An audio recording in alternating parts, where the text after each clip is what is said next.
တော့အမြန်လန်းနဲ့သွားပြီးတော့ဆေးရမစစ်ပဲနဲ့အဲ့လိုထိုးလိုက်တဲ့ဟာမှာကိုယ်ခန္ဓာကိုယ်မှာဘာယောဂရှိလဲမရှိလဲဆိုတာကိုမသိဘူးတခါကျရင်အလှကျင်တဲ့စိတ်ကြီးဆိုးတဲ့အခါကျတော့ယောဂရှိတဲ့သားနဲ့အဲ့လိုမျိုးရရဲ့ကိစ္စမရှိဘူးဆရာဝန်ကလည်းမပြောဆရာဝန်ကလည်းစစ်စစ်ပေးလိုက်လို့ရှင်မသိပဲထိုးလိုက်တဲ့ခါကျရင်အဲ့ဒီဘေးထွက်ဆိုးကျိုးတွေကို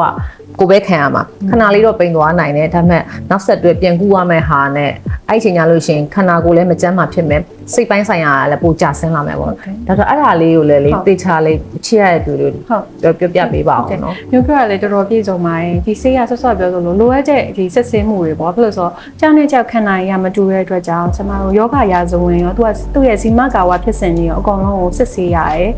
တွေးစစ်မှုတွေကလည်းတကယ်လိုအပ်တဲ့ basic test တွေမဟုတ်ဘူးပေါ့ဆော့ဆော့ပြောလို့ food intolerance test တွေလည်းလိုတယ်ဒါမှသာသူ့ရဲ့ဒီ overall analyze တွေကောင်းမကောင်း medical condition ကောင်းမကောင်းကျမတို့အကုန်သေးစိတ် baseline တွေအကုန်သိသွားတဲ့အတွက်ကြောင့်ပြန်ပြီးတော့ body assess လုပ်တဲ့အခါကျရင်လည်းဒီ improve ဖြစ်လာတာကိုတွေ့ရမှာပေါ့နော်ဆက်စပြောသလိုမျိုးကတော့ဒီစိတ်ပိုင်းဆိုင်ရာလည်းကျန်းမာတဲ့အတွက်ကြောင့်ဒီဟာတွေကိုခံနိုင်ရှိရပေါ့နော်ဒါပေမဲ့လူကြနဲ့ကြမတူဘူးတချို့ကြတော့ဘလို့ဖြစ်တတ်လဲပေါ့နော်ဒီဆေးရကြတော့သူ့ရဲ့ action ကဒီ insulin ထွက်နှုန်းကိုသူ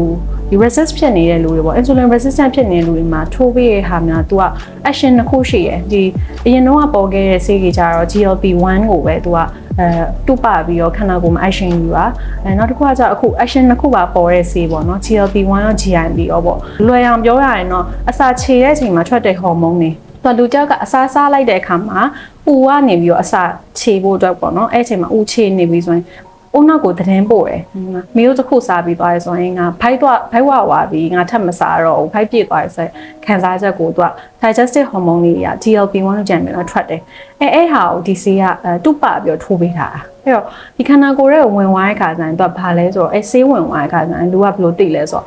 အလိုလိုနေ satisfy ဖြစ်နေတာဟုတ်တယ်လိုလိုနေ satisfy ဖြစ်ဆိုတဲ့ခံစားချက်ပြည့်နေခံစားချက်ရရဲပြီးရင် swap ပြောသလိုအစာခြေစနစ်ကိုသွားနှေးဝအောင်လုပ်ပြရဆိုပုံမှန်လူတယောက်က2နာရီ3နာရီလောက်စားပြီးသွားရင်သူကဘိုက်ပြန်စားပြီတခုခုလေးစားခြင်းနဲ့coffee လေးတောက်ခြင်းနဲ့အဲ့လိုမျိုးပေါ့ဖြစ်တယ်ဒီဆေးရကြတော့အစာခြေရဲ့ gastric empty time ကိုမှနှေးစေရအဲ့တော့သူက2နာရီ2နာရီ3နာရီမကောက်ပေါ့နော်long lasting ဖြစ်နေအဲ့အစာမျိုးတစ်ခုကအခုဖိုက်ထဲမှာခြေဖြတ်နေတဲ့ခံစားချက် share တော့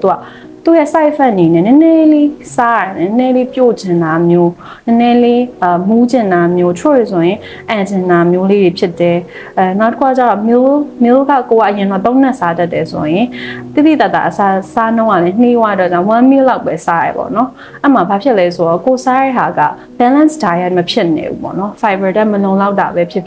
အဲ့လိုမဖြစ်နေတဲ့ခါကျရင်ချို့ရဆိုရင် constipation လေးရတတ်တယ်ဝမ်းချုပ်တာလေးဖြစ်တတ်တယ်အဲ့တော့ဆမ်မရာဒီမှာဆို pure မှာကဒီလိုမျိုး meal plan တွေကအစပေါ့နော်ကိုကဆွဲပေးရပေါ့ကို suggest လုပ်ပေးရပေါ့နော်ကိုဒီဝမ်းမချုပ်စေဘူးfiber တက်လိုအပ်တယ်ဆိုရင်ဆမ်မ fiber electrolyte supplement တွေ